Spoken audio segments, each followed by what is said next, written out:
લોકમત ન્યૂઝમાં આપનું સ્વાગત છે। વડોદરાના ગોત્રી વિસ્તારમાં ફરી એકવાર પાણીની લાઇન ફાટવાની ઘટના સામે આવતા તંત્રની કામગીરી સામે સવાલ ઊભા થયા છે। ગોત્રી પાણીની ટાંકી નજીક આવેલા 3 રસ્તા વિસ્તારમાં અચાનક પાણીની મુખ્ય લાઇનમાં ભંગાણ સર્જાતા ફૂલ પ્રેશરથી પાણી રોડ ઉપર ફરી વળ્યું હતું।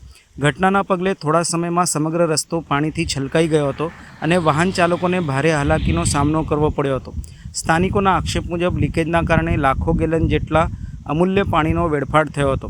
ખાસ કરીને હાલ ઉનાળાની કાળઝાળ ગરમી વચ્ચે અનેક વિસ્તારોમાં પાણીની અછત અનુભવાઈ રહી છે, ત્યારે આ પ્રકારની બેદરકારીથી લોકોમાં રોષ ફાટી નીકળ્યો છે।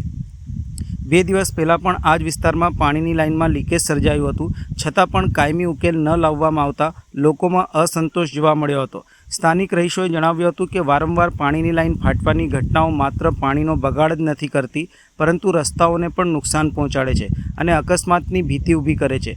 પાણીનું એક એક ટીપું અમૂલ્ય છે, ત્યારે તંત્ર દ્વારા સમયસર અને મજબૂત કામગીરી થવી જોઈએ તેવી સ્થાનિકોએ માંગ કરી હતી। ઘટનાની જાણ થતાં તંત્રની ટીમ સ્થળ ઉપર દોડી આવી હતી અને લીકેજ અટકાવવા માટે કામગીરી હાથ ધરવામાં આવી હતી। જોકે સ્થાનિકોએ માત્ર તાત્કાલિક સમારકામ નહીં, પરંતુ કાયમી ઉકેલ લાવી જૂની લાઇન બદલવાની પણ માંગ કરી છે।